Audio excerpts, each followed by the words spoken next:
அக்கா ரொம்ப நாள் பரோட்டா வாங்கி திங்கணும்னு நினைச்சுக்கிட்டே இருந்தோம்ல, எல்லாரும் இன்னைக்கு வாங்கி திம்புமா? ஏட்டி புச்சிமா வந்ததுக்கு அப்புறம் திங்கலான்னு பார்த்தேன். உனக்கு இன்னைக்கு தின்ன ஆகணுமா? ஆமாக்கா, அவ வந்ததுக்கு அப்புறம் இன்னொரு நாள் திம்பு, இன்னைக்கு ஒரு நாள் வாங்கி திம்புமா எல்லாரும் சேர்ந்து இன்னைக்கு நைட்டு.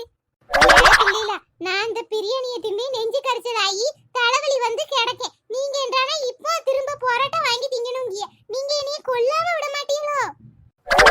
ஆவாதாச்சி, சும்மா வாங்கி திம்பும்.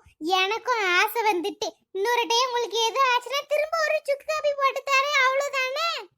அடி பாவி, சரி என்னவும் செய்யுங்க, உங்க இஷ்டம். ஏக்க நான் என் வீட்டுக்கார்ட்ட சொல்லி பரோட்டா வாங்கிட்டு வர சொல்லுதேன். அவர் ஆபீஸ் விட்டு வருவார்ல, அந்த சைடு முக்கு கடையில சூப்பரா இருக்கும் பாவோ பரோட்டா. அங்க இருந்து வாங்கிட்டு வர சொல்லட்டுமா? சரிடி சரி, அப்ப வாங்கிட்டு வர சொல்லி அதுக்கப்புறம் எவ்வளவு ஆச்சுன்னு சொல்லி எல்லாரும் காசை பிரிச்சு போட்டு தந்துருதோ உன்ட்ட. ஆமாட்டி, உன் வீட்டுக்காரர்கிட்ட சொல்லி அந்த முக்கு கடையில வாங்கிட்டு வர சொல்லிட்டி. அங்க டேஸ்ட் செமையா இருக்குமா? நானும் கேள்விப்பட்டிருக்கேன். என் மைனிக்காரி இருக்க பாரு, அவ அங்கிட்டு ஒரு 10 நாளைக்கு ஒருக்க வாங்கி தின்றுவாட்டி. நீ அங்க இருந்தே வாங்கிட்டு வர சொல்லு. சரி கழுது சொல்லுது, அப்ப எனக்கு கொத்து பரோட்டா வாங்கிட்டு வாங்க. அதான பார்த்தேன், இப்பதான் ஒரு ஆள் என்ன சாவடிக்க போறீங்களாட்டின்னு கேட்டது. இப்ப கொத்து பரோட்டாவா நார்மல் பரோட்டா வேண்டாமா?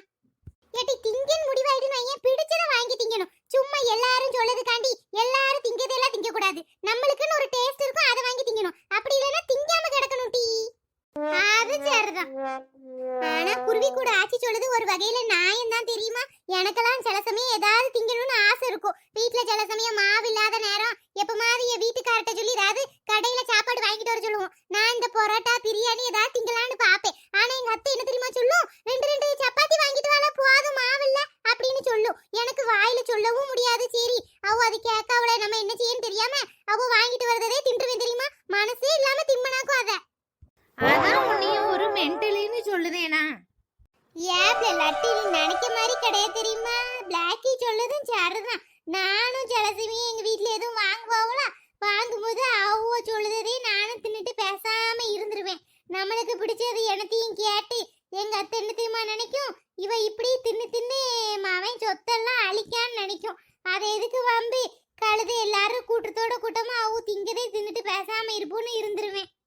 இதுதான் ஒரு தவறான செயல், கேட்டிங்களா? கழுத புடிச்சத திங்கணும் ஆச்சி சொல்லுத மாதிரி. இல்லைன்னா திங்க மாட்டேன்னு வெறும் தட்டை வச்சுட்டு உட்காரணும்.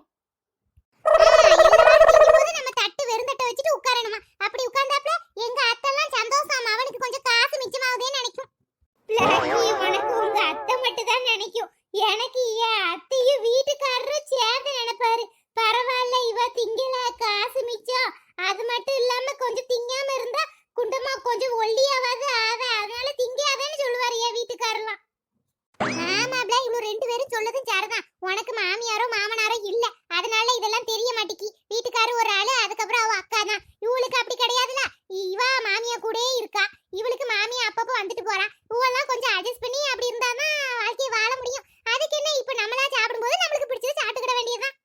சைடு கேப்ல எனக்கு மாமியார் மாமனார் ஒருத்தர் இல்லங்கிறத குத்தி காமிக்கு இந்த பஞ்சு முட்டாய் மண்டை, குருவி கூடு மண்டை கழுவி. இவ கிடக்கா மென்டல், அதை விட்டு தள்ளு. சரிட்டி, அப்ப கிளம்புவோமா? ரொம்ப நேரம் வீட்டு வாசல்லே உட்கார்ந்தாச்சு. போவாச்சி கொஞ்ச நேரம் இருங்க. சொல்ல மறந்துட்டேன், நம்ம பக்கத்து ஊர்ல திருவிழா நடக்கு பாத்தியலா? ஆமாக்கா, நானும் கேள்விப்பட்டேன். ஆனா போன வருஷம் மாதிரி இல்லையாம்ல. இந்த வருஷம் ஏதோ சிம்பிளா தான் பண்ணுதாவலாம். அதான் இந்த சைடுல ஒன்னும் ஆட்கள் போன மாதிரி வந்த மாதிரி ஒன்னும் தெரியல நம்ம ஊர்ல இருந்து. ஆனா நம்ம ஊரு கோயில் கூட பயங்கரமா பண்ணுவோம்ல. நம்ம ஊரு கோயில் கூட இந்த மாசம் கடைசியில, அத மறந்துட்டீங்களா? ஆமாப்ல, நம்ம ஊரு கோயில் கூட வேற இந்த மாசம் கடைசியில வரும்ல. அதுக்கு கோயில் கொடைக்கு நான் கூட கேட்டு வருவானுல. நீங்க எல்லாம் கொடுத்துட்டீங்களா? இல்ல ஆச்சி, நான் இன்னும் கொடுக்க, இனிமே தான் கொடுக்கணும். வந்தா ஒரு 1001 ரூபாய் கையில வச்சு கொடுக்கணும்னு வச்சிருக்கேன். இந்த வருஷம் பாப்போம். போன வருஷமே 2000 ரூபாய் செஞ்சீங்களா? இந்த வருஷம் என்ன 1000 ரூபாய் ஆயி போச்சு. எது கஷ்டமா என்ன? அதெல்லாம் நம்ம கோயில்ல இருக்கவ புண்ணியத்துல ஒரு கஷ்டமும் இல்ல, நல்லாதான் வச்சிருக்கா. போன வருஷம் ஒன்னும் செய்யல கோயிலுக்கு, அதனால கோயிலு கடையா கொடுத்துட்டு பேசாம இருந்துட்டோம். ஆனா இந்த வருஷம் அப்படி இல்லைலாட்டி, போன வருஷம் எங்களுக்கு இந்த பாதியில அம்மா கிம்மெல்லாம் போட்டுச்சுன்னு வேண்டுதல் வச்சிருக்கோம்ல, அதனால மாவிளக்கெல்லாம் எடுக்கணும். அது போக சாமிக்கு எல்லாம் பட்டெல்லாம் வாங்கி சாத்தணும். கேட்டியா? பூஜை வைக்கணும். ஒரு நேரம்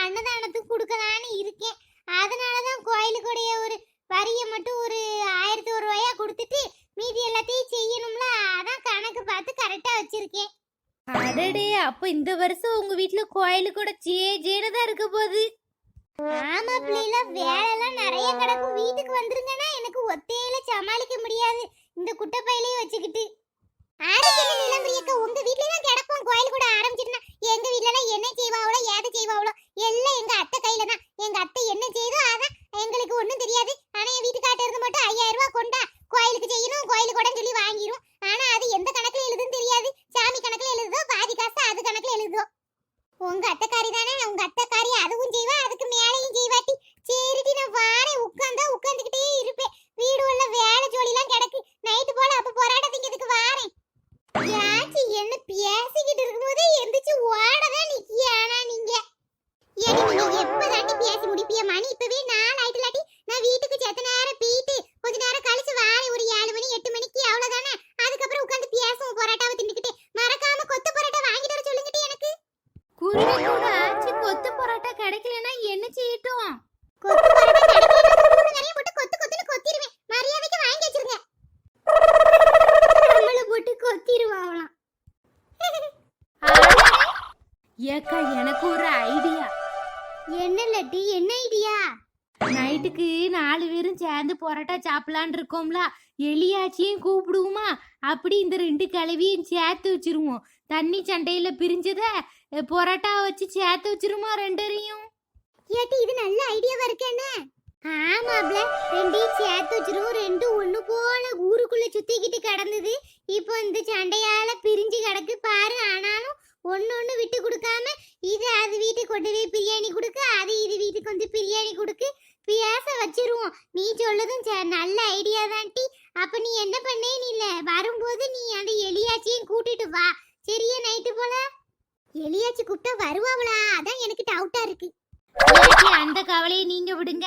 அந்த மொட்டையை கூட்டு வர வேண்டியது ஏன் பொறுப்பு. வரலன்னு மட்டும் சொல்லட்டும். சாக்கு பைக்குள்ள அள்ளி போட்டு கெட்டி தூக்கிட்டு வந்துடுறேன், அவ்வளவுதானே. ஆனா இந்த விஷயம் நம்ம குருவி கூட ஆச்சிக்கும் தெரியாமட்டி. தெரிஞ்ச இந்த கேள்வியும் ரேஸ் விடுறது கிடையாது. அவ வந்தா நான் வரமாட்டேன்னு சொல்லும். 2 பேரையும் ஒன்னும் சொல்லாம கூட்டு வந்து வச்சுட்டு அதுக்கப்புறம் பேச வச்சிருவோம். ஆமாக்கா, நீங்க சொல்லதும் சரிதான். ஏட்டி, உங்க அம்மாவையும் வேணா கூட்டு வரையே. நைட்டு எல்லாரும் ஒண்ணு போல உட்காந்து சாப்பிடறதுக்கு. நீங்க வேற சும்மா கிடங்க. நான் தான் சொன்னோம்ல, அவ நேத்து தான் 8 பரோட்டாவை தின்னுட்டு வயிறு வெளியில கிடந்தா. அவெல்லாம் இன்னைக்கு பரோட்டானால ரெடியா தான் இருப்பா 8 பரோட்டா திங்கிறதுக்கு. என்னத்துக்கு தேவையில்லாம சும்மா கிடங்க. அவளுக்கெல்லாம் ஒன்றும் தேவையில்லை. இன்னொரு நாள் நான் எப்பமாவது வரும்போது அவளை கூட்டு வரேன். சரிக்கா, அப்ப நாங்க வரோம். அப்புறம் நைட்டு வாரோம். ஆமாக்கா, கிளம்புதான். அப்பளே வந்து இருந்தாச்சுல. சரிக்கா, மொத்தம் எத்தனை பரோட்டா வாங்க சொல்லிட்டு ஒரு குத்து மதிப்பா சொல்லுங்களேன். கூட 4 பரோட்டா சேர்த்து வாங்கிட்டு வர சொல்லுங்க. மொத்தம் ஒரு 10 பரோட்டா வாங்கிட்டு வர சொல்லிட்டு போதும். ரொம்பலாம் ஒன்றும் தேவையில்லை. உடம்புக்கும் அதுதான் அவ்வளோ ஒன்றும் நல்லது கிடையாது. என்னைக்காவது ஒரு நாள் ஆசைக்கு 2 10 பரோட்டா வாங்கிட்டு வர சொல்லி போதும். எக்ஸ்ட்ரா வேணா 2 பரோட்டா வாங்கிக்கோ. யாருக்கும் 10லேன்னு எடுத்துக்கிட்டோம். ரொம்பலாம் ஒன்றும் வேண்டாம். ஆட்டுக்கா, அப்ப ஒரு 12 பரோட்டாவும் அதுக்கப்புறம் ஒரு கொத்து பரோட்டா, அவ்வளவுதானே. உங்க மவளுக்கு வேற எது கொத்து பரோட்டா வேணுமா, இல்ல சாதாரண பரோட்டாவே போதுமா? இல்லட்டி சாதா பரோட்டாவே போதும். அவளெல்லாம் சாதா பரோட்டாவே தின்னுக்கிடுவா. சரிக்கா, அப்ப வாரனே. ஏட்டி, அப்படியே வந்து உட்கார்ந்து இருந்துச்சிட்டு பொரியல காபி கூட போட்டு தராம நானும் வாய் பேசிக்கிட்டே இருந்துட்டேன். இந்த ஆச்சிக்கு போட்டா சுக்காபி கூட இருக்குட்டி. கொஞ்சம் சுட வச்சு காசுல ஊத்தி தரட்டுமா? ஏக்கா, அதெல்லாம் ஒண்ணும் வேண்டாம். நைட்டு சாப்பிட தானே போறோம். நைட்டு வந்து எல்லாரும் சேர்ந்து சாப்பிட்டுக்கிடலாம். காப்பி கிப்பிலாம் ஒன்றும் தேவையில்லை. நீங்க கொஞ்சம் காப்பி கிப்பியை போட்டு குடிங்க. பரவாயில்லை, உன் வீடெல்லாம் செம சூப்பரா இருக்கு. ஆமாட்டி, ஆமா, நல்லா இருக்கா சிம்ரன்? என் வீடே பாரு, எவ்வளவு பெரிய வீடு என் பிள்ளை வாங்கி வச்சிருக்கா. எவ்வளவு பெரிய வீடு கட்டி வச்சிருக்கான் பாத்தியா? பரவாயில்லை, உன் பையன் உன்னை நல்லா தான் வச்சிருக்கான். அப்போ ஆனா எனக்கெல்லாம் ஒண்ணும் பிரச்சனை இல்ல. என் மகன் வேலைக்கு போனாலும் போலைனாலும் என் வீட்டுக்காரர் துபாயில இருக்கிறதுனால ஒண்ணும் பிரச்சனை இல்லாம என் வண்டியும் ஓடுது. என் வீட்டுக்காரர் ரொம்ப கோடியா சம்பாதிச்சு அனுப்புனா. நாங்க இங்க லட்சமா செலவு பண்ணதும் அவ்வளவுதான். என்ன சிம்ரன் சொல்லுதா? உண்மையாவா உன் வீட்டுக்காரர் துபாயில இருந்து கோடியா சம்பாதிச்சு அனுப்பு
கூட போட்டுக்கிட்டு இருந்தாங்களே நம்ம சுனிதா மில்லியம் அவங்கலாம் வேற விண்வெளியில மாட்டிக்கிட்டாங்கன்னு அந்த ராக்கெட்டே அப்ப அவன் தான் பண்ணிருக்கானே. ஆமா அதே நான் புரிஞ்சிட்டா சரணா. ஏம்மா நீ உன் இஷ்டத்துக்கு அளந்து விடுத எல்லாத்தையும் இந்த பொம்பளை நம்புது. இது சரியான பைத்தியம் தான் போல. ஸ்கூல்ல இவ ஒரு சரியான மக்கு.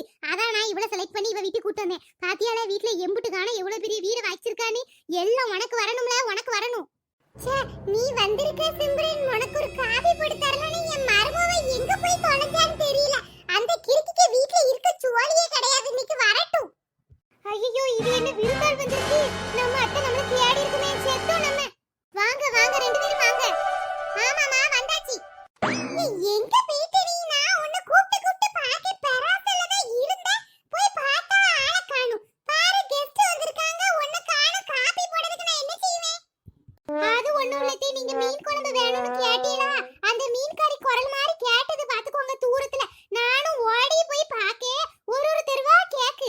நானும் அடுத்த தெருவுக்கு போய் பாக்க கடைசில பார்த்தா அவள ஆளே காணோம். உங்களுக்கு வாங்கி மீன் குழம்பு வைக்கலாம்னு நினைச்சேன். பார்த்தா வைக்க முடியாம போயிட்டு.